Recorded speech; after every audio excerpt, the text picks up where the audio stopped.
घरातल्यानी कंटाळून बाहेर काढल्यामुळे आम्ही इथे कॅफेमध्ये येऊन बसलो होतो आणि ही बघा काय करते.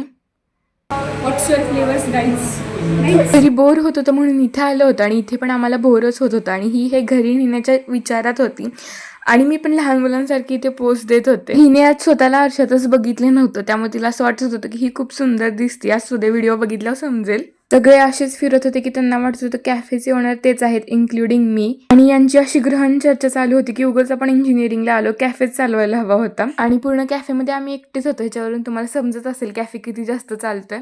आणि ही सगळ्यांना दम देत होती. हिच्या प्लेटमधले फ्राईज मागितल्यावर म्हणते इमॅजिन करा आणि खा, आणि कशी दम देते बघा.